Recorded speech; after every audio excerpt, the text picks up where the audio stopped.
అందరికీ నమస్కారం. ఈరోజు మనం మహాభారతం వనపర్వం 4వ భాగంలోకి అడుగుపెడుతున్నాం. అయితే ధర్మరాజు నారద మహర్షిని పుణ్యతీర్థ క్షేత్రాల దర్శనతో కలిగే ప్రయోజనాలను వివరింపవలసిందిగా కోరడంతో మహాభారతంలోని వనపర్వం 3వ భాగాన్ని ముగించాం. దానికి సమాధానంగా నారదుడు ఏం చెప్తున్నాడో చూద్దాం. ఒకప్పుడు భీష్ముడు పులస్త్యుని గంగ ఆవిర్భావ ప్రదేశంలో కలుసుకొని ఈ రకముగా తీర్థక్షేత్రాల ప్రభావమును గురించి వివరించెను. ఆ ఋషి చెప్పిన కొన్ని అంశాలు ఇట్లు కలవు. పులస్తుడు ఇట్లు చెప్పసాగెను. ఓ గాంగేయ, గాంగేయ అనగా భీష్ముడు, యజ్ఞములు ఆచరించి పుణ్యమును ఆర్జించుటకు ఎంతో సంపద అవసరం. అలా కాకుండా పుణ్యక్షేత్రాలను దర్శించి ఒక పేదవాడు కూడా అపార పుణ్యమును ఆర్జించుకోగలడు. నిజమునకు పుణ్యక్షేత్రాలను దర్శించి సాధించు పుణ్యము యజ్ఞాలు చేసి సాధించు పుణ్యము కంటెను ఎంతో అధికము. పుష్కర ఒక అద్భుత తీర్థస్నానము. పుష్కర ఒక అద్భుత తీర్థస్థానము. విష్ణు భగవానుడికి సంబంధించిన ఈ క్షేత్రము 10,000 కోట్ల సాధారణ పుణ్యక్షేత్రాలకు సమానమైనది. పుష్కర సరోవరములో స్నానమాచరించిన వ్యక్తి వెంటనే జనన మరణ చక్రము నుండి విముక్తుడగును. పుణ్యక్షేత్రాలను స్మరించినంతనే ఒకరు అనేక గొప్ప ఫలితాలను పొందుదురు.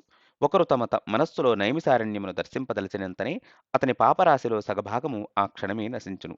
అతడు అక్కడకు వెళ్ళినప్పుడు మిగతా సగభాగం కూడా నశించును. ముల్లోకాలలోకి తీర్థరాజమైన ప్రయాగ అత్యంత పవిత్రమైనదిగా తెలుపబడును. గంగా యమునుల సంగమంలో స్నానమాచరించిన వ్యక్తి అత్యున్నతమైన పుణ్యమును ఆర్జించును. సత్యయుగములో తీర్థములన్నీ శక్తివంతములై ఉండును. త్రేతాయుగములో పుష్కర ఇతర తీర్థములన్నింటికంటేను అధిక శక్తివంతమై ఉండును. ద్వాపర యుగంలో కురుక్షేత్రము ప్రధానము. కలియుగములో గంగ అత్యంత పవిత్రమైనదిగా పరిగణింపబడును. గంగలో లేక ప్రయాగలో, కురుక్షేత్రములో లేక పుష్కరలో స్థానమాచరించిన వ్యక్తి తన వంశములో ముందు 7 తరాలను, తరువాత 7 తరాలను తరింపజేయును. నిజమునకు ఒకరు గంగతో సంబంధమును కలిగి ఉన్నంత వరకు అతడు నేరుగా స్వర్గములో నివసిస్తున్నట్లుగా భావింపబడును. భీష్మ, గంగ వంటి మరొక పవిత్ర తీర్థము లేనట్లుగానే దేవాది దేవుడు శ్రీకృష్ణుడు వంటి భగవానుడు మరొకరు లేరు. ఈ విషయములన్నింటినీ తెలిపి పులస్తుడు భీష్ముని దృష్టి నుండి అదృశ్యుడయ్యను. ఆ తరువాత గాంగేయుడు పులస్తుడు తెలిపిన పవిత్ర ప్రదేశాలను దర్శిస్తూ భూలోకమంతా సంచరింపనారంభించెను. నారదుడు ఇట్లు పలికెను. యుధిష్ఠిరా, నీవు అట్టి తీర్థయాత్రను బ్రాహ్మణులతో కలిసి దర్శించినచో భీష్ముడు సాధించిన దానికంటేను అధిక పుణ్యమును సాధించుకుందువు. ఆ పవిత్ర పుణ్యతీర్థ క్షేత్రాలలో అనేక మంది గొప్ప ఋషులు నివసిస్తుండిరి. వాల్మీకి, కశ్యప, విశ్వామిత్ర, గౌతమి, అసిత, దేవల, మార్కండేయ, భరద్వాజ, వశిష్ఠ, వ్యాసదేవ మరియు దుర్వాసుని వంటి వారందరూ నీ రాక కొరకు ఆతృతతో వేచి చూస్తుందురు. ఓ రాజా, ఈ పవిత్ర తీర్థక్షేత్రాలను వెంట ఉండి మిమ్మల్ని దర్శింపజేసేందుకు లోమస ఋషి త్వరలోనే ఇక్కడకు వచ్చును. ఈ తీర్థయాత్రలతో అర్జునుని వియోగము తీరి మీరు సంతోషముగా కాలం గడుపుటయే కాకుండా నీ పరాక్రమము ఎంతగానో పెరిగి నీ శత్రువులను సంహరించి నీ రాజ్యమును తిరిగి సాధించెదవు. అట్లు తెలిపి నారదముని అక్కడ నుంచి నిష్క్రమించెను. యుధిష్ఠిర మహారాజు దౌమ్యుని సమీపించి ఇట్లనెను. బ్రాహ్మణోత్తమ, అర్జునుని వియోగము చేత ఏర్పడిన తీవ్ర బాధ చేత నా సోదరుడు మరియు నేను ఈ కామిక వనమును విడిచి మరో చోటుకి వెళ్ళవలనని భావిస్తుంటిమి. నిజమునకు బలవంతులైన శత్రువులను జయించునని మా ఆశలన్నీ ఒక్క అర్జునునిపై మాత్రమే కలవు. భీష్మ, ద్రోణ, కృప మరియు అశ్వత్థాములు ఇదివరకే కౌరవ సైన్యముకు అధిపతులుగా నియమింపబడిరి. వారిలో ప్రతి ఒక్కరూ అజేయులే. కర్ణుడు మా భయముకు మరొక గొప్ప కారణమై ఉండెను. విశ్వప్రళయ సమయంలో చెలరేగు అగ్నిజ్వాలకు వలె అతడు నాకు అగుపించును. కర్ణుని బాణాలు ఆ జ్వాలల నాలుకల వంటివైనచో అతని చేతి కదలికలు ఆ నిప్పురవ్వల వంటివి. యుద్ధభూమిలో పైకెగసే ధూళి పొగ వంటిదైనచో ఆ మంటల కొరకు విసిరే గాలి వంటిదే అతడిని దుర్యోధనుని ప్రేరేపించుట. ఓ ధౌమ్యుడా, కర్ణుడు అనే జ్వాల మన సైనికులందరినీ మట్టుబెట్టును. ఎందుకనగా మేమందరము గడ్డివాము వంటి వారము. మా ఏకైక ఆశ అర్జునుడు. అతడు శ్రీకృష్ణ భగవానుడు అనబడే వాయువు చేత చెదరగొట్టబడే దట్టమైన మేఘాల వంటి వాడు. అర్జునుడి దివ్యాస్త్రాలు మెరుపుల వంటివి. అతడి గాంధీవము సర్వమంగళకరమైన ఇంద్రధనస్సు వంటిది. అతని శ్వేతాశ్వాలు ఆ మేఘాల క్రింద నాట్యమాడే కొంగల వంటివి. కర్ణుడనే జ్వాలలను కేవలం అర్జునుడు మాత్రమే తన శరపరంపరతో ఆర్పివేయగలడు. పాండవులు నిరాశతో ఎంతగా ఆందోళన చెందిరను విషయమును గమనించిన ధౌమ్యుడు వారికి 4 దిక్కులలో నెలకొన్న పవిత్ర తీర్థక్షేత్రాల గురించి వివరించుట ఉత్తమమని భావించెను. తన వివరణాత్మకమైన ప్రసంగమును ముగిస్తూ ధౌమ్యుడు ఇలా పలికెను: కేవలం ఈ తీర్థక్షేత్రాలకు సంబంధించిన శ్రవణము చేత గొప్ప పుణ్యము లభించుటయే కాకుండా నిరాశ, నిస్పృహలు కూడా దూరమగును. ఇంకా వాటిని ప్రత్యక్షముగా దర్శించినచో చెప్పేది ఏమి ఉండును? ఎందుకనగా దర్శనముతో పుణ్యము 100 రెట్లు అధికమగును. అన్ని క్షేత్రములలోకి నరనారాయణుల నివాస స్థానమైన బద్రీ క్షేత్రము ప్రముఖమైనది. రాజా, మీరు ఆ క్షేత్రాలన్నింటినీ దర్శించవలను. దానితో మీకు గొప్ప పుణ్యము లభించుటయే కాకుండా మీ మనస్సులోని ఆందోళన కూడా నశించును. ధౌమ్యుడు పాండవులతో ఇట్లు సంభాషిస్తుండగా లోమస ఋషి ఉచ్చేసెను. యుధిష్ఠిర మహారాజు మరియు అతని సోదరులు గౌరవపూర్వకముగా అతనికి స్వాగతం పలికి భక్తితో ఆరాధించిరి. లోమస ఋషి సుఖాసీనుడైన పిమ్మట బ్రాహ్మణులు మరియు పాండవులు అతని చుట్టూ చేరిరి. అప్పుడు యుధిష్ఠిర మహారాజు వినయముగా ఋషి ఆగమనమునకు కల కారణమును విచారించెను. లోమస ఋషి ఇట్లు వివరించెను: రాజా, నా సంచారములో భాగముగా నేను ఇంద్రలోకమును దర్శించితిని. అక్కడ రాజసింహాసనంపై స్వర్గాధిపతి పక్కన అర్జునుడు ఆసీనుడై ఉండుటను చూచి గొప్ప ఆశ్చర్యమును గురైతిని. ఇంద్రుడు మిమ్మలను సమీపించి అర్జునుని అద్భుతమైన విజయాలను గూర్చి తెలుపమని ఆదేశించెను. మీ సోదరుడు శివుని బ్రహ్మశిర అస్త్రముతో పాటు అనేక దివ్యాస్త్రములను సాధించుటయే కాకుండా గంధర్వుడు విశ్వావసుని కుమారుని మార్గనిర్దేశములో సంగీత మరియు నాట్య కళలలో నైపుణ్యమును ఆర్జించెను. యుధిష్ఠిరా, ఇంద్రుడు నీ కొరకై పంపిన సందేశం ఇట్లు కలదు: ఓ ధర్మనందన, అర్జునుడు త్వరలో తిరిగి మిమ్ము చేరుననే విశ్వాసముతో ఉండగలరు. ఏమైనను మొదట అతడు దేవతలు కూడా నిర్వర్తించలేనట్టి నివచ కవచులను సంహరించు గొప్ప కార్యమును ఆ దేవతల పక్షాన సాధింపవలసి ఉండెను. అటు పిమ్మట అర్జునుడు తిరిగి మిమ్మలను చేరుకుని కర్ణుని పట్ల మీ సమస్త భయమును తొలగించున్నట్లుగా నేనేదైనను చేసెదను. మీ సోదరుడు తిరిగి వచ్చు వరకు మీరు తపస్సులలో నెలకొని లోమస ఋషి నిర్దేశములో పవిత్ర తీర్థక్షేత్రాలను దర్శింపగలరు. యుధిష్ఠిరా, అర్జునుడు కూడా నా చేత మీకు తన సందేశమును పంపెను. అతడు మిమ్మలను తీర్థయాత్ర సందర్శనము చేస్తూ దానాలను విస్తారముగా చేసి పుణ్యమును వృద్ధి చేసుకోవాలని తెలిపెను. మహారాజా, నేను ఇదివరకే 2 సార్లు తీర్థాటన చేసి ఇప్పుడు మీ సాంగత్యములో 3వసారి యాత్రను ఆరంభించెదను. మహారాజా, యుధిష్ఠిరుడు ఇట్లు బదులిచ్చెను: ఇంద్రుడు నన్ను తలుచుకొనుటకు నేనెంతటి భాగ్యశాలినో కదా. మహారాజు యుధిష్ఠిరుడు ఇట్లు బదులిచ్చెను: ఇంద్రుడు నన్ను తలచుకొనుటకు నేనెంతటి భాగ్యశాలినో కదా. నిజమునకు నారదముని మరియు ధౌమ్యుని ద్వారా పవిత్ర తీర్థక్షేత్రాల గూర్చి వినిన నేను ఇదివరకే తీర్థాటన చేయ సంకల్పించితిని. మీరు ఆదేశమిచ్చినంతనే బయలుదేరుట ఉత్తమమని నా ఆలోచన. ఆ తరువాత ఆకలి దప్పులను ఓర్చుకోలేని బ్రాహ్మణులందరినీ యుధిష్ఠిర మహారాజు హస్తినాపురమునకు తిరిగి పంపెను. సుదీర్ఘ ప్రయాణపు బడలికను, గడ్డకట్టు తీవ్రమైన చలిని సహించలేని వారిని, ఇంకను తీపి పదార్థాలతో కూడిన పసందైన విందును కోరుకున్న బ్రాహ్మణులను, మరియు తన పట్ల విధేయతతో తన వెంట వచ్చిన మాంసాహారులైన బ్రాహ్మణేతరులను కూడా వెనక్కు పంపెను. పాండవులు 3 రోజులు కామ్యక వనంలో గడిపి మరుసటి రోజు ఉదయము ప్రయాణమునకు సిద్ధమైరి. ఆ సమయంలో మిగతా కొద్దిమంది బ్రాహ్మణులు యుధిష్ఠిర మహారాజును సమీపించి ఇట్లు వేడుకొనిరి: మహారాజా, దయచేసి మమ్మలను మీతో పాటు ప్రయాణించుటకు అనుమతించగలరు. ఇది మాకు మిక్కిలి అరుదైన అవకాశము. మీరు మరియు లోమస ఋషి రక్షణలో ప్రయాణాలలో ఎదురుపడే రాక్షసుల భయం మాకు ఉండదు. యుధిష్ఠిర మహారాజు అందుకు సమ్మతించెను. వారందరూ బయలుదేరబోవునంతలోనే అక్కడకు నారదముని మరియు పర్వతమునితో కూడి వ్యాసదేవుడు విచ్చేసెను. యుధిష్ఠిర మహారాజు ఆ 3 గొప్ప ఋషులను మిక్కిలి భక్తి శ్రద్ధలతో ఉచితాసీనులను చేసిరి. పాండవులను ఉత్సాహపరిచే ఉద్దేశంతో ఋషులు ఇలా పలికిరి: రాజా, పవిత్ర తీర్థక్షేత్రాల యాత్ర అనేది ఒక గొప్ప వరం. దానితో అన్ని రకాలుగా మీ హృదయములు భౌతిక కల్మషముల నుండి పవిత్రమగును. అంతేకాకుండా మీ మనస్సులోని సంశయాలన్నీ శాశ్వతముగా దూరమగును. పాండవులు వ్యాసదేవుని, నారద ఋషిని మరియు పర్వతముని మరోసారి పూజించి ఒక శుభగడియలో తమ ప్రయాణమును ఆరంభించారు. కుంతి మరియు మాద్రిపుత్రుల జుట్టు జటలు కట్టి ఉండెను.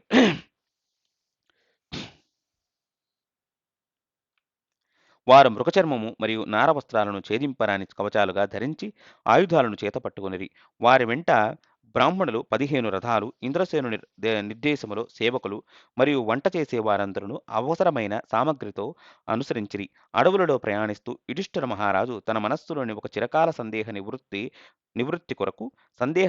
కొరకు లోమస ఋషితో సంభాషణను ఆరంభించెను. మహారాజు ఇట్లు పలికెను: ఓ మహర్షి, నేను పుణ్య సంపద లేనట్టి వాడనని భావించను. ఏమైనను చరిత్రలో ఏ రాజుతో పోల్చి చూచినను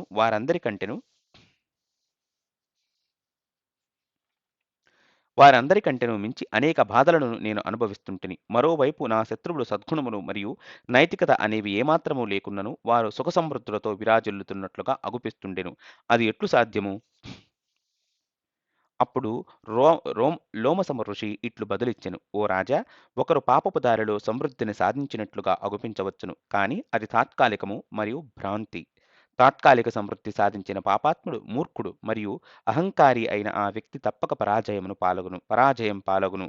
పూర్వం దేవతలు పవిత్ర పుణ్యక్షేత్రాలను దర్శించుకున్న సమయంలో ధార్మిక సూత్రాలన్నింటినీ జాగ్రత్తగా పాటిస్తూ ఉన్నతమైన సుఖ సమృద్ధులను సాధించిరి. మరోవైపు అహంకారుడైన అసురుడు సుఖ సమృద్ధులను సాధింపలేరు. అదే అహంకారము చేత వారు తమ దురదృష్టముపై కూడా ఆగ్రహించుదురు. అట్టి ఆగ్రహము నుండి అన్ని రకాల పాపవృత్తులు ఉద్భవించెను. ఫలితముగా అసురుడు చివరకు నిర్లజ్జులై సత్ప్రవర్తనను పూర్తిగా విస్మరించిరి.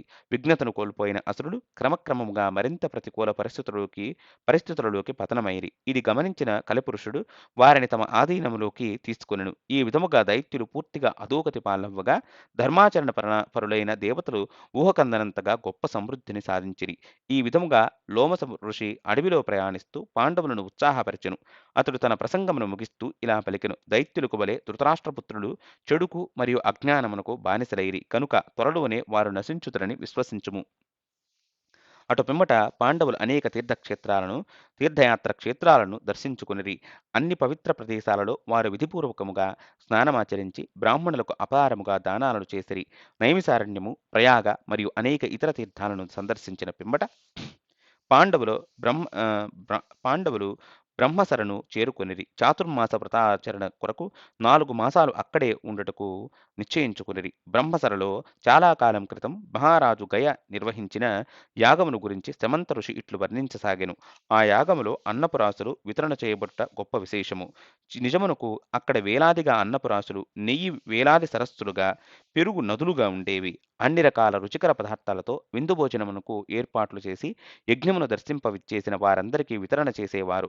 ఇప్పటికిని అక్కడ 25 కొండలుగా ఆహార పదార్థాలు అట్లే మిగిలి ఉండెను. ఆనాటి నుండి ఆ యజ్ఞమును దర్శించిన జీవులందరికీ భుజించవలనను కోరిక కూడా నశించెను. అటు పిమ్మట అక్కడ నుండి పాండవులు అగస్త్య మహాముని స్థానమైన దుర్యజను చేరుకొనిరి. ఆ స్థానము గంగా తీరములో కలదు. యుధిష్ఠిర మహారాజు కోరగా ఎట్లు తన సోదరుడు ఇల్వలుని చేత వండి వడ్డింపబడిన వాతాపి రాక్షసుని అగస్త్యుడు వధించిన కథను లోమస ఋషి వివరించెను.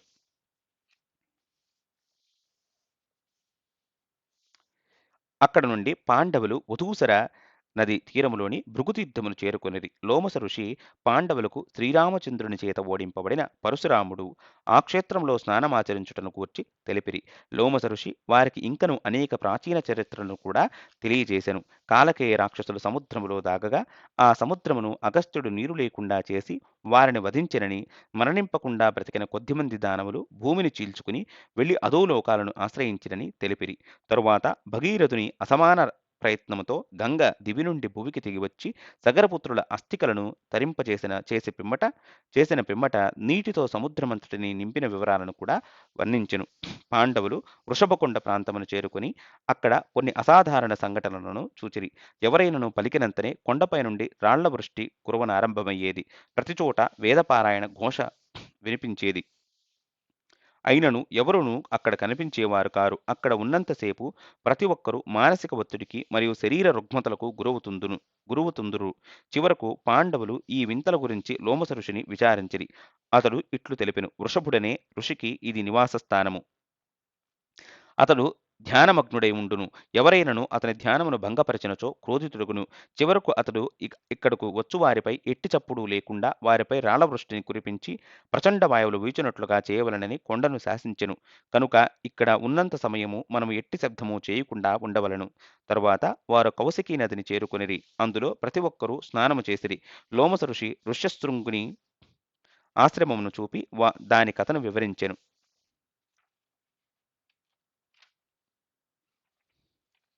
ప్రజాపతి కశ్యపుని కుమారుడైన విభాండకుడు ఒక పెద్ద సరోవరం ఒడ్డున తపస్సు చేసేవాడు. ఒకరోజు అతడు సరోవరములో స్నానము చేస్తుండగా ప్రధాన అప్సరస ఊర్వశి అటుగా వెళ్ళుటను చూచెను.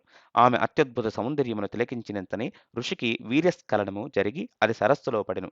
అక్కడే దాహము అక్కడే దాహము తీర్చుకుంటున్నట్టి ఒక ఆడజింక దానిని మృంగెను. ఫలితముగా అది గర్భము ధరించెను. అది సాధారణ జింక కాదు, ఒక దేవకన్య. బ్రహ్మ ఆమెకు శాపమిస్తూ ఇట్లనెను: నీవు మృగజాతిలో పుట్టి ఒక మునికుమారునికి జన్మనిచ్చిన పిమ్మట ఆమెకు శాపవిముక్తి జరుగునని బ్రహ్మ హామీనిచ్చెను. ఆమె గర్భము నుండి ఋష్యశృంగుడు జన్మించెను. ఆ శిశువు తలపైన ఒక జింక కొమ్ము ఉండేది. అతడిని విభాండుడు పూర్తిగా నిర్జన ప్రదేశములో ఎన్నడూను మూడవ వ్యక్తి కంటపడకుండా పెంచెను. ఆ సమయంలో అంగరాజ్యమును పరిపాలిస్తున్నట్టి రోమపాద మహారాజు దశరథ మహారాజు మిత్రుడు. ఒకరోజు స్వార్థముతో రోమపాద మహారాజు బ్రాహ్మణులకు ఇచ్చిన హామీని నిలబెట్టుకోలేకపోయాను.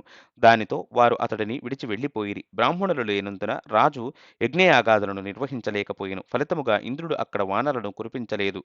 కొంతమంది ఇతర బ్రాహ్మణులు మహారాజుకు ఇట్లు సూచించిరి: బ్రాహ్మణుల అసంతృప్తి చేతనే ఈ కరువు ఏర్పడెను.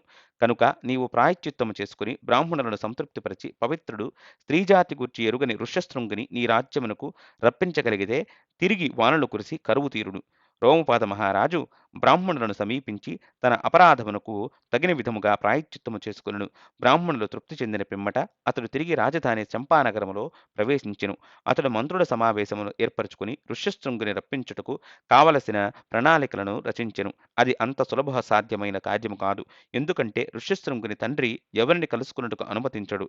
చివరకు ఆ అమాయకపు ఋషిని రప్పించుటకు ఒక తెలివైన పథకము రచించెను.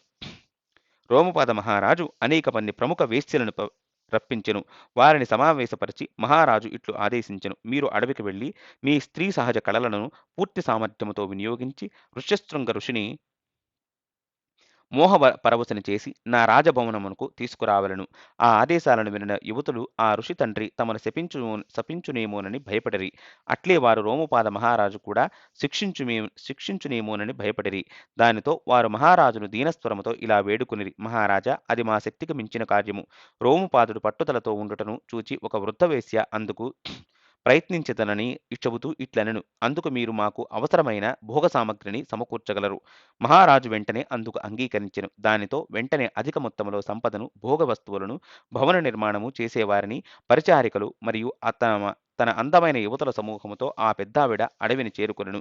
అక్కడ విభాండకుని ఆశ్రమ ప్రాంతమును చేరుకొనిన ఆ పెద్దావిడ భవన నిర్మాణము చేసే వారితో నీటిలో తేలియాడే నౌక లోపల ఒక అద్భుత ఆశ్రమమును నిర్మించి దానిని కృత్రిమ వృక్షాలతో అలంకరించమని కోరెను. అట్లు నిర్మింపబడిన పిమ్మట ఆ ఆశ్రమము గొప్ప ఆకర్షణతో ఎంతో అందముగా కనిపిస్తూ అది ఆవిడ మాయతో సృష్టించిన అది ఆవిడ మాయతో సృష్టించినదేమోననిపించెను. దానిని విభాండకుని ఆశ్రమమునకు కొంత దూరములో కట్టి ఉంచిరి. తరువాత విభాండక ఋషి బయటకు వెళ్లిన సమయమును చూచి ఆమె తన పథకం ప్రకారం ఒక అందమైన యువతిని అక్కడకు పంపెను.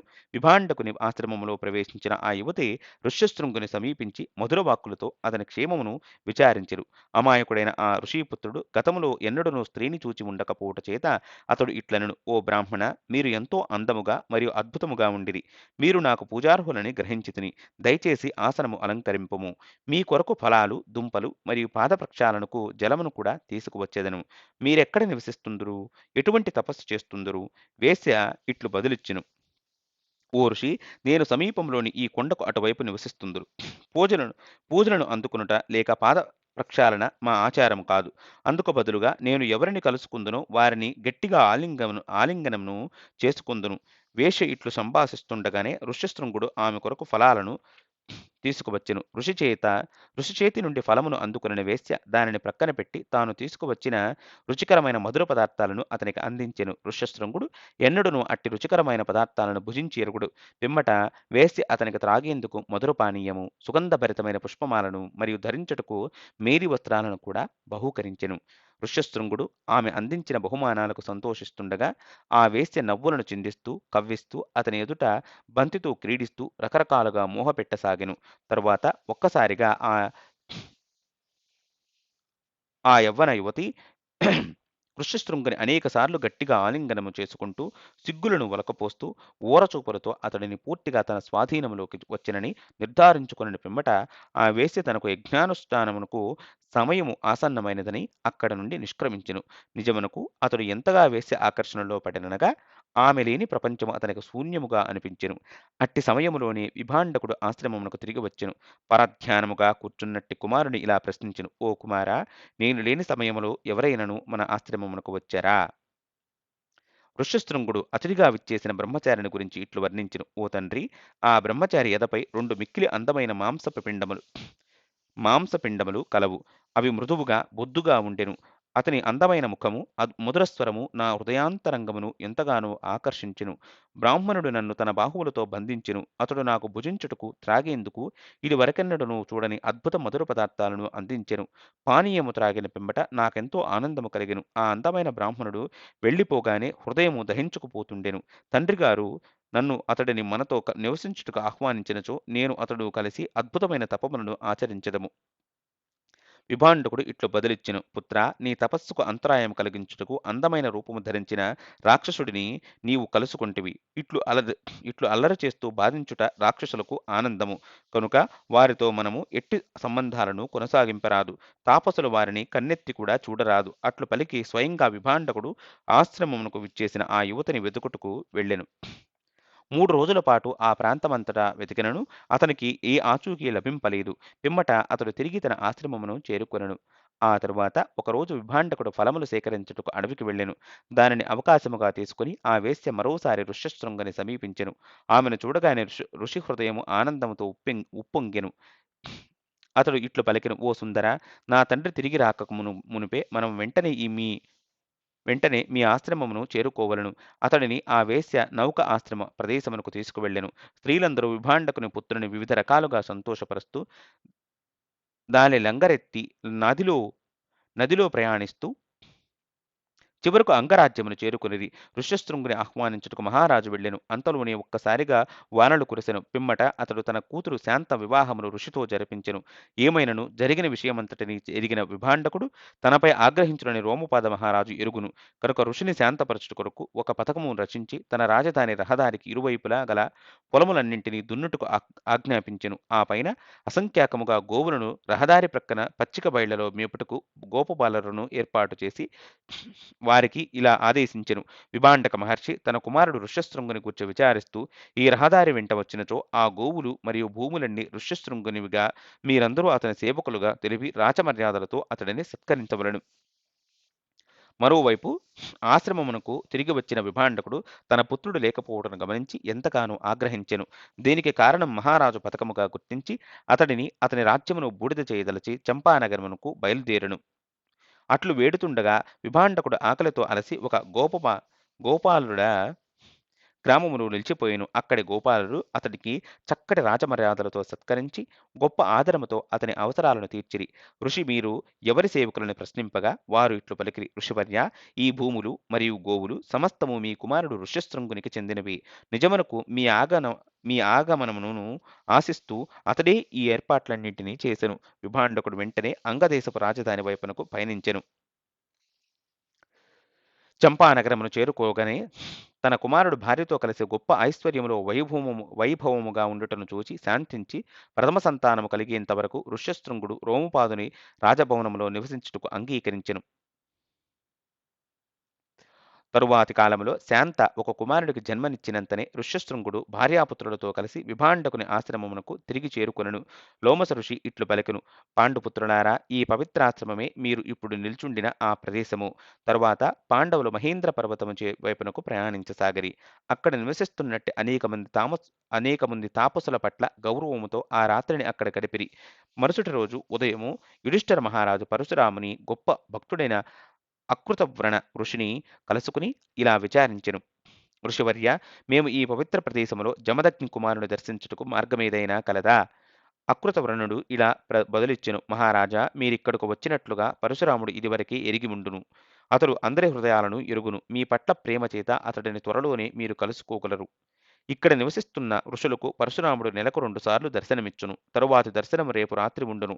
యుధిష్ఠిర మహారాజు ఆ వార్తను విని ఎంతగానో ఆనందించెను. అతడు ఇట్టు ప్రార్థించెను. దయచేసి మాకు పరశురాముడు క్షత్రియులను 21 మార్లు అంతమొందించిన చరిత్రను కూడా వివరింపగలరు అని కోరాడు. అందుకు సంతోషముగా అకృతవర్ణుడు అంగీకరించి ఈ కథనమును వివరించెను. నిర్ణీత సమయమునకు క్షత్రియ వీరుని అవతారముగా పరశురాముడు పాండవులకు మరియు అక్కడ నివసించే ఋషులకు దర్శనమిచ్చెను. పాండవుల గొ- గొప్ప పాండవులు గొప్ప గౌరవ భక్తులతో పరశురాముని పూజించిరి. సంతసించిన పరశురాముడు వారిని ప్రశంసిస్తూ ఆ రాత్రికి మహేంద్ర పర్వతంపై గడిపి మరుసటి రోజు వెళ్ళమని కోరెను. మరుసటి రోజు ఉదయము పాండవులు దక్షిణ వైపునకు తమ ప్రయాణమును కొనసాగించిరి. మార్గమధ్యమున వారు అనేక పవిత్ర తీర్థాలలో స్నానమాచరించిరి. చివరకు ప్రభాస క్షేత్రమును చేరుకుని కేవలం నీటిని పుచ్చుకుంటూ 12 రోజులు అక్కడనే గడుపదలచిరి. పాండవులు ప్రభాస క్షేత్రము చేరుకుని ఎరిగి కృష్ణ బలరాములు ఇతర యదువీరులతో కలిసి వెంటనే అక్కడకు చేరుకొనిరి. పాండవులు మరియు ద్రౌపది కఠిన తపములను ఆచరిస్తూ కఠిన నేలపై పవళిస్తూ చిక్కి శల్యమై ధూళితో నిండి ఉండుటను చూచిన కృష్ణ బలరాములు తీవ్ర బాధకు గురైరి. గొప్ప మర్యాదతో స్వాగతిస్తూ కృష్ణ బలరాములు పాండవుల నడుమ ఆసీనుడైరి. యుధిష్ఠిర మహారాజు వారిరువురికి తమ యాత్రా వివరాలను మరియు అర్జునుడు దివ్యాస్త్రాలను సాధించుటకు ఇంద్రలోకమునకు వెళ్లిన వైనమును వివరింపనారంభించిరి. యదువంశీయులు కూడా పాండవుల కార్యకలాపాల గురించి వినుటకు గొప్ప ఉత్సాహమును కూడా చూపిరి. అదే సమయంలో వారి దీనావస్థకు మిక్కిలి దుఃఖించిరి. బలరాముడు బాధను వెళ్ళగక్కుతూ ఇట్లు పలికెను: శక్తిమంతులైన పాండవులు ఇట్టి కష్టాల్లో చిక్కుకొనుట ఎంతో బాధాకరము. ధర్మము సత్ఫలితాలను, అధర్మము దుష్ఫలితాలను ఇచ్చుడనేది వాస్తవమైనచో పాండవులు ఇలా కష్టాల పాల్గొట మరియు ధృతరాష్ట్రపుత్రులు రాజభోగాలను అనుభవించుట ఎలా సాధ్యము? దీనితో అల్పబుద్ధులు ధర్మాచరణ కంటెను పాపాలను చేయుటయే మంచిదని భావించెదరు కదా అని వాపోయెను. దానితో సాత్వికి ఇట్లు పలికెను: బలరామ, పాండవులకు శక్తిమంతులైన మిత్రులము మన వంటి వారం ఉండగా నీవు ఇట్లు విచారించుట సమంజసము కాదు. మనం వెంటనే హస్తినాపురము చేరుకుని దుర్యోధనుని వధించి రాజ్యమును గ్రహించి యుధిష్ఠిర మహారాజుకు సమర్పించదము. ఒకవేళ యుధిష్ఠిర మహారాజు తన ప్రతిజ్ఞను నెరవేరుస్తూ అరణ్యములో నీవు నివసించదలచినచో పాండవుల అరణ్యవాసము నుండి తిరిగి వచ్చేంత వరకు అభిమన్యుడు రాజ్యమును పాలించును. అప్పుడు శ్రీకృష్ణ భగవానుడు ఇట్లు పలికెను: మీరు తెలుపునది వీరోచితమే, కాని తమ పరాక్రమముతో గెలువని రాజ్యమును యుధిష్ఠిర మహారాజు ఎన్నటికిని అంగీకరింపడు. యుధిష్ఠిర మహారాజు స్వయంగా ఇట్లు ప్రకటించెను: శ్రీకృష్ణుడు పలికినది ముమ్మాటికి సత్యము, కనుక మనము సహనము కలిగి ఉండవలను. శ్రీకృష్ణుడు సంకల్పించినచో ధృతరాష్ట్రపుత్రుడు ఖచ్చితముగా ఓటమి పాలగుదురు. దానితో నేను నా రాజ్యమును తిరిగి సాధించుకోగలను. యుధువీరులారా, దయచేసి ద్వారకకు తిరిగి వెళ్ళి ఆ సమయము సమీపించే వరకు వేచి ఉండగలరు. పాండవులు మరియు యాదవులు వీడ్కోలు చెప్పుకొనిరి. ఆ తరువాత తీర్థయాత్ర నర్మదా నదికి చేరుకున్నప్పుడు లోమస ఋషి చవనముని చరిత్రను అతడు ఎట్లు శర్యాతి మహారాజు కుమార్తె సుకన్యను పరిణయమాడినో వివరించెను. భృగు మహర్షికి చవనుడు అనే గొప్ప తేజస్శాలి అయిన పుత్రుడు ఉండేవాడు. అతడు చాలా కాలం పాటు వృక్షముకు వలె నిశ్చలముగా ఒకే చోట కూర్చుని ఉండేవాడు. కాలం గడిచిన కొలది అతని శరీరంపై చీమలు పుట్టలు పెట్టెను. ఋషి పాము పుట్టక వలె కనిపించసాగెను. అట్లు చాలా కాలం గడిచిన పిమ్మట శర్యాతి మహారాజు ఈ సరోవర తీరమునకు క్రీడార్థం వచ్చెను. అతనికి 400 మంది రాణులు, సుందరి అయిన సుకన్య అనే కూతురు కలరు. ఆమె సఖిలతో కలిసి తిరుగుతూ చవనుడు పాము పుట్ట వద్దకు వచ్చెను. ఆమె పుట్టలో రంధ్రాల నుండి మెరుస్తున్నట్టి చవనుని కన్నులను చూచెను. బుద్ధి భ్రమించి ఆమె వాటిని ముళ్ళుతో చిదిపెను. దానితో చవనుడు క్రోధముతో శర్యాతి సేనకు మలమూత్రాలను బంధింపచేసెను. దానితో సేనకు పెద్ద ఆపద వచ్చిపడెను. ఈ అవస్థను చూచిన మహారాజు శర్యాతి ఇక్కడ నిరంతరం తపస్సు చేసుకుంటూ ఉండే వయోవృద్ధుడైన మహాత్ముడు చవనుడు కలడు. అతనికి ఎవరైనా అపకారం చేశారా అని ప్రశ్నించెను. అది వినిన సుకన్య తాను పుట్టలో మినుగురు పురుగుల్లా ప్రకాశించే ఒక జీవము కనిపించినని, తాను దానిని పొడిచి కన్నం పెట్టెనని చెప్పెను. అది వినిన మహారాజు వెంటనే అక్కడకు వెళ్లి చేతులను జోడించి సేనకు ఆపద నుండి కాపాడమని, భగవన్, తెలియక ఈ కన్య చేసిన అపరాధమును క్షమించగలరు అని పలికెను. దానితో చవనుడు ఈమెను నాకిచ్చి వివాహము చేసినచో క్షమించగలను అనెను. అది వినిన వెంటనే తన కుమార్తెను చవనునికి ఇచ్చి వివాహము చేసెను. సుకన్య తన తాపసి భర్తకు తపో నియమాలను పాటిస్తూ సేవలు చేస్తుండెను. ఆమె సేవలను చూచిన అశ్విని కుమారుడు ప్రసన్నుడై, మేము దేవతా వైద్యులము, నీ భర్తను రూపవంతునిగా యవ్వనవంతునిగా చేయగలము. నీవు ఈ విషయమును నీ భర్తకు తెలియజేయము అనిరి. సుకన్య వెంటనే ఈ విషయమును తన భర్తకు తెలిపెను. ముని అందుకు అంగీకరించెను. అతడు సరస్సులోకి దిగిన వెంటనే అశ్విని కుమారుడు కూడా అందులోకి దిగిరి. పిమ్మట ముగ్గురు యువకులు సమానాకృతితో బయటకు వచ్చిరి. వారు ముగ్గురు సుకన్యతో తమలో ఒకరిని పతిగా ఎంచుకోమనిరి. సుకన్య మొదట భయపడినను వెంటనే తన మనసును బుద్ధిని ఉపయోగించి పతిని నిర్ధారించుకుని అతడినే వరించెను. ఈ విధముగా తాను కోరిన రూపమును, భార్యను, యవ్వనమును పొంది చవన ఋషి ఎంతగానో సంతోషించెను. అట్లు సంతోషించిన చవనముని అశ్వినీ కుమారుడితో ఇట్లు పలికిరి: మీరు నాకు చేసిన ఉపకారమును నా తపోశక్తిని ఉపయోగించి మీరు నాకు చేసిన ఉపకారముకు నా తపోశక్తిని ఉపయోగించి ఏదో ఒక రోజు మీకు అర్హత లేకున్నను ఇంద్రుని సమక్షంలో మీరు సోమరసపానము చేసేలా చేసెదను. అది వినిన అశ్వినీ కుమారుడు సంతోషించి తమ స్వర్గలోకాలను తిరిగి చేరుకొనిరి. కొంతకాలం పింబట చవనుడు యవ్వనునిగా మారినని తెలుసుకున్న శర్యాతి మహారాజు సంతోషముతో అతడిని చూచుటకు అడవికి వెళ్ళెను. ఋషి తన మామగారిని గొప్ప ఆదరముతో స్వాగతించెను. తరువాత వారిరువురు స్నేహపూర్వక సంభాషణల సమయంలో చవనుడు ఇలా వేడుకొనెను: ఓ రాజా, మీరు ఒక గొప్ప యాగమును నిర్వహించినచో దానికి నేను ప్రధాన పురోహితునిగా ఉండవలననేది నా కోరిక. మహారాజు అందుకు ఆనందముగా అంగీకరించెను. ఒక శుభముహూర్తములో యజ్ఞం ఆరంభమయ్యెను. దేవతలందరూ దానికి హాజరైరి. ఒక సందర్భంలో చవనుడు అశ్వినీ కుమారుడు కొరకు సోమరస పాత్రను అందించెను. ఆ విషయమును గ్రహించిన ఇంద్రుడు అభ్యంతరము పలుకుతూ ఋషితో ఇట్లు పలికెను: వారు కేవలం దేవవైద్యులైనందున స్వర్గపానీయమును సేవించుటకు అర్హులు కారు. చవనుడు ఇలా బదులిచ్చెను: అశ్వినీ కుమారులు నాకు యవ్వన భరితమైన శరీరమును అందించి గొప్ప ఉపకారం చేసిరి. అంతేకాకుండా వారు దేవతలుగా కూడా పరిగణింపబడుదురు. కనుక ఇతర దేవతలతో సమానమైన సౌకర్యాలను వారికి ఏర్పాటు చేయవలెను. ఇంద్రుడు ఇట్లు వాదించసాగెను: వైద్యులు కేవలం సేవకులు మాత్రమే. దేవతలుగా పిలువబడే ఈ అశ్వినీ కుమారులు తరచుగా మానవ రూపమును ధరించి భూతలంపై సంచరిస్తుందురు. వారు స్వర్గలోకములో నివసించు ఇతర ఉన్నత దేవతలతో సమానము కాదు. ఇంద్రుడు పట్టుదలగా ఉన్నప్పటికీ చవనుడు అతడిని నిర్లక్ష్యపరుస్తూ సోమరసమును అశ్వినీ కుమారులకు అందింప ఆహ్వానించెను. చవనుని ధిక్కారపు చర్యతో ఇంద్రుడు తీవ్రముగా ఆగ్రహిస్తూ ఇట్లు హెచ్చరించెను: నేను నిషేధించినప్పటికీ వినకుండా నీవు వారికి సోమరసను సమర్పించినచో నా వజ్రాయుధమును ప్రయోగించి నిన్ను వధించెదను. చవనుడు చిరునవ్వుతో సోమరసను అశ్వినీ దేవతలకు సమర్పించెను. ఇంద్రుడు తన వజ్రాయుధమును ప్రయోగించినంతలోనే చవనుడు అతని చేతిని స్తంభింపచేసి సోమరసను అశ్వినీ కుమారుడుకు అందిస్తూనే ఆగ్రహముతో చవనుడు మంత్రాలను ఉచ్చరించి మద అను ఒక భయంకర రాక్షసుని ఇంద్రుని వధించుట కొరకై సృష్టించెను. ఎవరును కూడా ఆ రాక్షసుని ఆకారమును గణింపలేనంత విశాలముగా ఉండెను.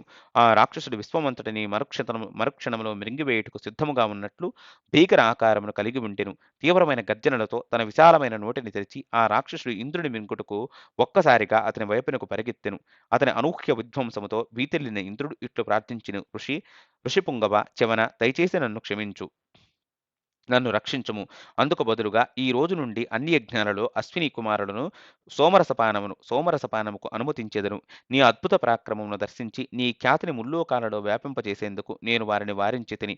ఇంద్రుని పలుకులు చవనముని శాంతింపజేసెను. అతను ఇంద్రునిపై దాడి చేయకుండా రాక్షసుని నిలువరించెను. చవనముని తాను సృష్టించిన ఆ భయంకర రాక్షసుని 4 భాగాలుగా విభజించి మద్యము, మహిళ, జూదక్రీడ ప్రదేశాలలో ఐక్యము చేసెను. తరువాత చవనముని ఇంద్రునికి సోమరసములో భాగమును సమర్పించగా శర్యాతి మహారాజు యజ్ఞమును విజయవంతముగా పూర్తి చేసెను. చవనముని ఏ సరస్సు ప్రక్కన యజ్ఞము చేసెనో దానిని లోమస ఋషి పాండవులకు చూపెను. తీర్థయాత్ర ముందుకు కొనసాగెను. ఆ తరువాత మాంధాత గతములో యజ్ఞాలు నిర్వహించిన ప్రదేశమును లోమస ఋషి చూపెను. మాంధాత అతని తండ్రి యవనాశ్వుని శరీరము నుండి జన్మించెను. ఎందుకనగా యవనాశ్వుడు తన రాణికి సంతానము కలుగుట కొరకై మంత్రింపబడిన పవిత్ర జలమును తాను పానము చేసెను. ఇంద్రుడు ఈ శిశువును పోషించుటకు తన వ్రేలును అతని నోటిలో ఉంచినందున అతనికి మాంధాత అనగా అతడు నన్ను పీల్చును అని నామము ప్రఖ్యాతమయ్యెను. లోమస ఋషి యుధిష్ఠిర మహారాజుతో ఇక్కడ స్నానమాచరించు వారెవరైనను ముల్లోకాలను వీక్షింపగలుగుదురు అని తెలిపిరి. ఆ పలుకులను వినిన మహారాజు ఆతృతగా అక్కడ స్నానమాచరించి ఇంద్రలోకంలోని తన సోదరుడు అర్జునుడితో సహా సమస్త విశ్వమును దర్శించెను. పాండవులు తమ ప్రయాణమును మరింత ముందుకు కొనసాగించి చివరకు దక్షుడు గతములో యోగము చేసిన ప్రదేశమును చేరుకొనిది. లోమస ఋషి ఇట్లు పలికెను: ఈ ప్రదేశములో మరణించిన వారు స్వర్గము పొందుదరని దక్షుడు వరమిచ్చెను. కనుక వేలాదిగా వృద్ధులు తమ శరీరమును త్యజించుటకు ఇంకను ఇక్కడకు వచ్చుటకు మీరు గమనించవచ్చును. ఆ బృందము నిషాద రాజ్యము చేరినప్పుడు లోమస ఋషి ఇక్కడే సరస్వతీ నది భూమిలోకి ప్రవేశించెను. అలా ఈ నిమ్న జాతి వారు తనను చూచుటకు లేక తాకుటకు వీలు లేకుండా చేసెను అని తెలిపెను. ఆ తరువాత కొంతకాలం లోమస ఋషి ఇట్లు పలికెను: ఇక్కడ సరస్వతీ నది తిరిగి ప్రకటమై ఇతర నదులతో కలిసి సముద్రములో చేరునంత వరకు ప్రవహించును. యాత్ర బృందము ఉసీనర పుత్రుడు రాజయజ్ఞము చేసిన ప్రదేశమును చేరినప్పుడు లోమస ఋషి ఈ క్రింది కథను వివరించెను. ఒకప్పుడు ఇంద్రుడు మరియు అగ్ని ఉసీనర పుత్రుడు శిబి మహారాజు ధర్మగుణాలను పరీక్షింపదలుచుకునెను. దానితో ఇంద్రుడు డేగగాను మరియు అగ్నిదేవుడు పావురముగాను మారెను. శిబి మహారాజు యజ్ఞ ప్రదేశములోకి ప్రవేశించి అతని అతని ఒళ్ళో వ్రాలెను. అది చూచిన డేగ ఇలా అర్థించెను: మహారాజా, నాకు కేటాయింపబడిన ఆహారమును నాకు కాకుండా చేసి అధర్మముగా ప్రవర్తించవద్దు. శిబి మహారాజు ఇలా సమాధానమిచ్చెను: భయముతో కంపిస్తున్నట్టు ఈ అమాయకపు ప్రావురమును త్యజించుట నాకు సాధ్యపడదు. ఇది నన్ను ఆశ్రయించెను. రక్షణ కోరిన వారికి ద్రోహము చేయుట బ్రహ్మహత్య లేక గోహత్యతో సమానము. రాజా, ఇప్పుడు నేను దానిని భుజింపకపోయినచో నేను ఆకలితో మరణించెదను. దానితో నా భార్య మరియు సంతానము కూడా నశించును. ఒక్క ప్రాణిని రక్షించుట కొరకు అనేక మందిని బలి చేయుట ఖచ్చితముగా ధర్మము కాదు అని డేగ పలికెను. శిబి మహారాజు ఇట్లు బదిలిచ్చెను: నీవు పక్షిమైనను నైతిక విషయాలను ఎంతో చక్కగా వివరిస్తుంటివి. ఏమైనను ఆశ్రయించిన వారిని త్యజించి పాపము చేయుటన్న నీవు నాకు ఎలా సూచిస్తుంటివి? ఓ డేగ, ఒకవేళ ఆకలితో మరణించెదను అను భయము నీకు ఉన్నచో నేను నీకు జింక లేక గేదె మాంసాలను లేక ఇతర ఆహారమును సమకూర్చెదను. శిబి మహారాజు ప్రతిపాదనను తిరస్కరిస్తూ డేగ ఇట్లనెను: సృష్టికర్త డేగలకు ఆహారముగా పావురాలను నిర్ణయించెను. కనుక నేను ఎట్టి ఇతర జంతువును ఆహారముగా అంగీకరించను. శిబి మహారాజు ఇట్లు పలికెను: ఈ పావురము జీవితముకు బదులుగా నీవు ఏమి కోరినను అందించుటకు నేను సిద్ధము. నేను నా సంపూర్ణ రాజ్యమును వదులుకోగలను. నన్ను ఆశ్రయించిన ఈ పావురమును నెన్నటికిని త్యజింపలేను. డేగ ఇట్లు సూచించెను: రాజా, పావురమునకు సమానమైన బరువు గల మాంసమును నీ కుడి తొడ నుండి కోసి ఇవ్వగలిగితే నేను దానితో సంతృప్తి చెందుదును. ఆ పలుకులను వినిన శిబి మహారాజు పావురమును త్రాసులోని ఒక పళ్ళెములో ఉంచి తన కుడి తొడ నుండి మాంసమును కోయసాగెను. ఆశ్చర్యకరముగా అతడు ఎంతగా మాంసమును కోసి రెండో పళ్ళెములో ఉంచినను అది పావురము బరువుతో సరితూగలేకపోయెను. ఈ విధముగా రాజు తన మాంసమును ఎంతగా కోసిచ్చినను లాభము లేకపోయెను. చివరకు అతని శరీరములో మాంసము ఏమాత్రము మిగలలేదు. దానితో శిబి స్వయంగా తానే పళ్ళెములో కూర్చుండెను. అప్పుడు డేగ మరియు పావురము తమ నిజరూపాలను ధరించి ఇంద్రుడు మరియు అగ్నిగా అతని ఎదుట ప్రత్యక్షమైరి. దేవతలు ఇరువురును శిబి మహారాజుతో ఇట్లు పలికిరి: రాజా, నీ ధర్మగుణమును పరీక్షించుటకు మేము ఈ విధముగా వచ్చితిమి. నీ ఈ అసాధారణమైన దానగుణముతో నీవు ఇప్పుడు శాశ్వత ఖ్యాతిని ఆర్జించితివి. నీవు ఈ జీవిత కాలము ముగిసిన పిమ్మట స్వర్గములో శాశ్వత నివాసమును సాధింపగలుగుదువు. ఇంద్రుడు మరియు అగ్ని శిబి శరీరమును పునరుత్తేజపరిచి గతములో కంటెను మరింత అందముగాను సుగంధభరితముగాను ఉండేటట్లుగా ఆశీర్వదించెను. అతని కుడితుండ నుండి కపట రోముడనే కుమారుడు జన్మించునని కూడా తెలియజేసి వారిరువురు తమ లోకాలను తిరిగి మరలిపోయిరి. పాండవులు శ్వేతకేతు నివసించిన ప్రదేశమును చేరినప్పుడు లోమస ఋషి ఆసక్తిదాయకమైన ఆ చరిత్రను కూడా వినిపించసాగెను. ఉద్దాలకుడని ఒక ఋషికి అంకిత భావం కలిగిన శిష్యుడు ఉండేవాడు. చాలా కాలము తనకు నిస్వార్థముగా సేవ చేసిన శిష్యునికి కానుకగా ఉద్దాలకుడు శాస్త్ర ప్రావీణ్యముతో పాటు తన కుమార్తె సుజాతను కూడా అతనికి ఇచ్చి వివాహం జరిపించెను. కాలాంతరములో సుజాత గర్భము ధరించెను. ఒకరోజు రాత్రి కహోఢుడు శాస్త్ర పాఠాలు చెబుతున్నట్టి సమయములో సుజాత గర్భములోని పిండము ఇట్లు పలికెను: మీ కృపచే నేను తల్లి గర్భములో ఉండగానే వేద విద్యలో ప్రావీణ్యమును సాధించి తిని, కాని నాకు సంక్రమించిన జ్ఞానమును అనుసరించి మీ పఠనము దోషపూరితమని గ్రహించి తిని.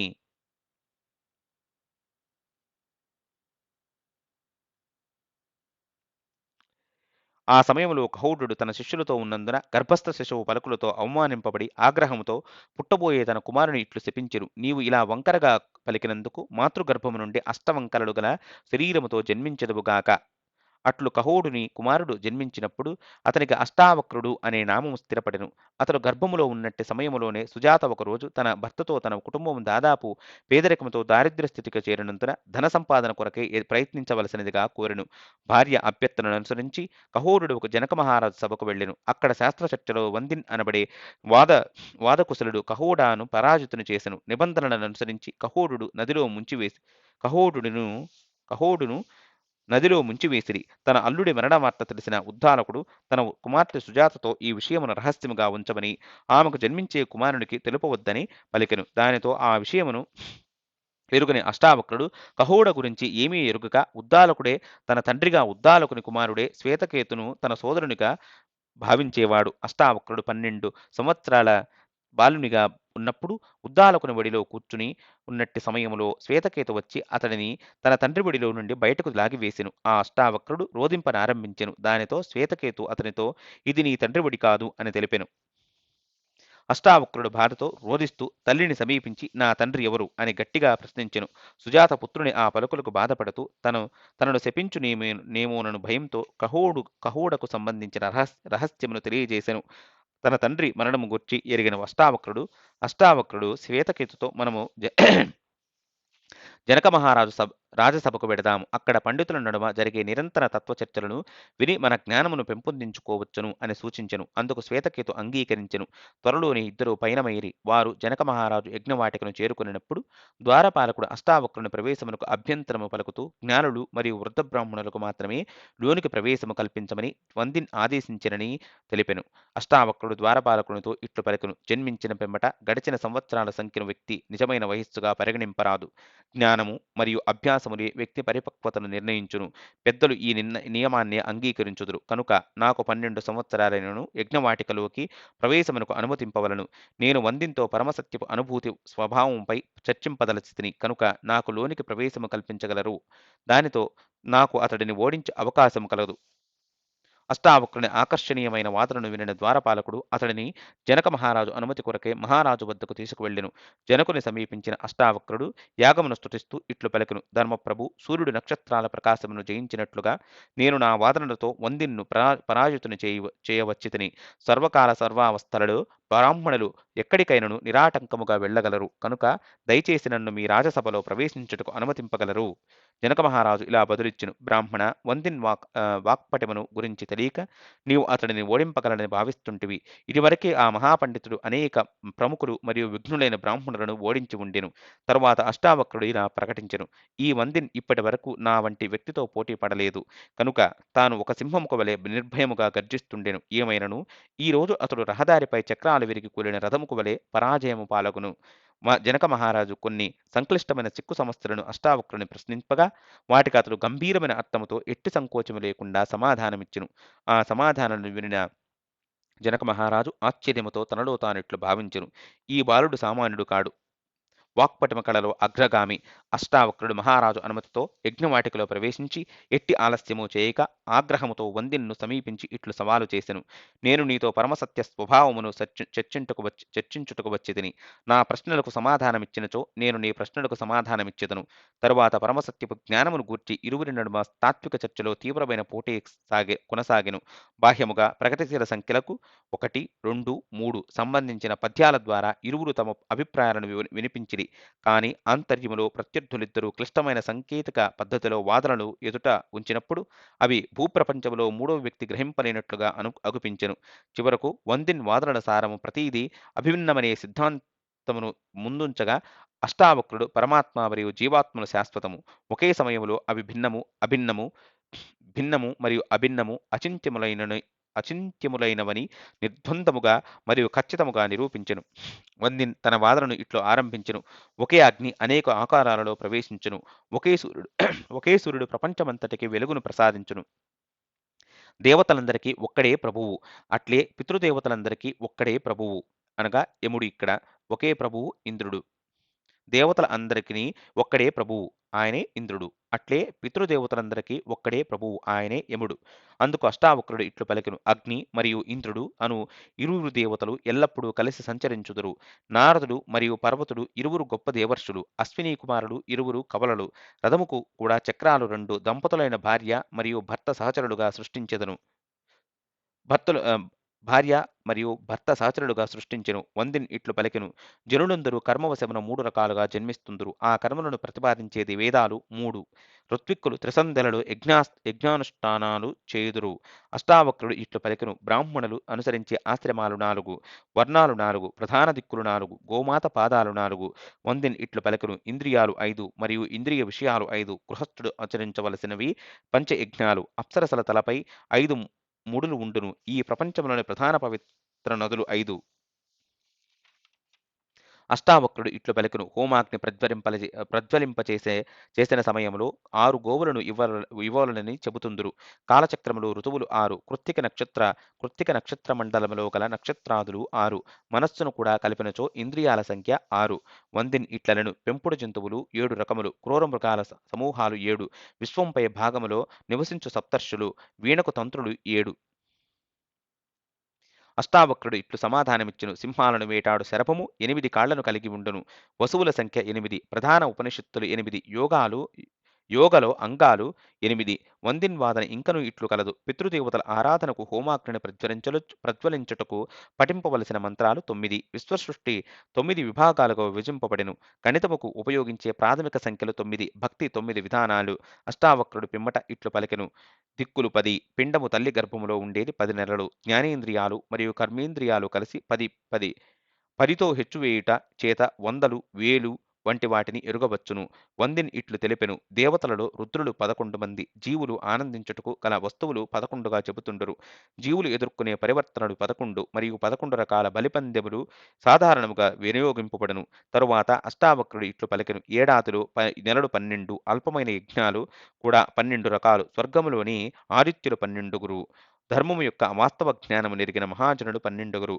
వందిన్ ఇట్లు తెలిపెను, 13వ రోజు త్రయోదశి శుభప్రదమైన తిథి, భూతలంపై గల ద్వీపాలు 13. వందిన్ గళము అక్కడితో నిలిచిపోయెను. అతని జ్ఞానము అక్కడి నుండి ముందుకు కొనసాగలేకపోయెను.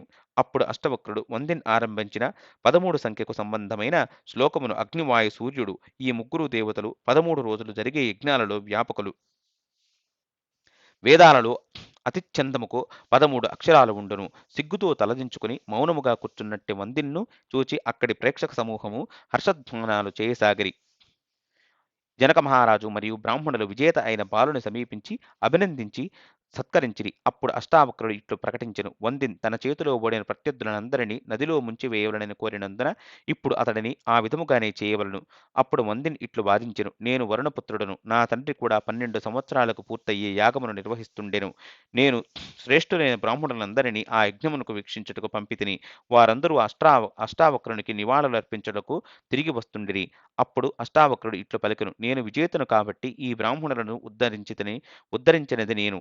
వందిన్ను నదిలోకి త్రోసివేయవలను. స్వచ్ఛమైన వ్యక్తిని అగ్ని కాల్చలేదనే విషయమును అందరూ ఎరుగుదురు. అట్లే వందిన్ వాస్తవముగా వరుణుడి కుమారుడైనచో మునిగిపోవుదుననే భయము అతనికి ఉండకూడదు. వందిన్ను అష్టావక్రుడు ఏమి చేయదలుచుకుంటే అది చేయవచ్చునని జనక మహారాజు అంగీకరించెను. అప్పుడు వందిన్ ఇలా ప్రతీకారముగా పలికెను, నాకు భయము లేదు కనుక మీరు కోరికొనినచో వెంటనే నన్ను నదిలోకి విసిరివేయవచ్చును. అష్టావక్ర, దీర్ఘకాలముగా నీవు కోల్పోయిన నీ తండ్రి ఇదిగో. ఆ సమయంలో వందిన్ చేతిలో ఓడింపబడి నదిలో ముంచబడిన బ్రాహ్మణులందరూ వరుణునిచే పూజలందుకుని నది నుండి బయటకు వచ్చిరి. కహోడ జనక మహారాజుతో ఇలా పలికెను, ఓ రాజా, ఒక సుపుత్రుని పొందవలననే శాస్త్రాలు పదే పదే ఎందుకు ఘోషిస్తుండెనో నాకిప్పుడు ఆచరణాత్మకముగా అర్థమయ్యెను. నేనెప్పటికిని సాధింపలేని కార్యమును నా పుత్రుడు అష్టావక్రుడు ఇప్పుడు సాధించెను. తరువాత వందిన్ జనక మహారాజు అనుమతిని పొంది స్వచ్ఛందముగా నదిలో ప్రవేశించెను. అష్టావక్రుడు తన తండ్రిని పూజించెను. రక్షింపబడిన ఇతర బ్రాహ్మణులందరూ అష్టావక్రుని పూజించిరి. అష్టావక్రుడు తండ్రి మరియు మేనమామతో కలిసి తిరిగి ఇల్లు చేరుకొనెను. సంతోషించిన కహోరుడు ఇలా పలికెను, కుమారా, నీవు వెళ్లి నదిలో స్నానము చేసిరమ్ము. అష్టావక్రుడు నదిలోకి దిగినంతనే అతని వంకరలన్నీ తొలగి అతడు సాధారణ వ్యక్తికి వలె మారెను. అప్పటి నుండి ఆ నది పేరు సమంగా అయ్యెను. అతని స్పర్శతో నది కూడా పవిత్రమయ్యెను. లోమస ఋషి పాండవులను అక్కడ స్నానమాచరించమని కోరెను. వారు స్నానమాచరిస్తుండగా అతడు ఇంకను ఇట్లు తెలిపెను, వృత్రాసురుని సంహారానంతరము ఇంద్రుడు పాపవిముక్తుడైన ప్రదేశం కూడా ఇదే. అయితే ఆ తర్వాత ఏం జరిగిందో 5వ భాగంలో చెప్పుకుందాం.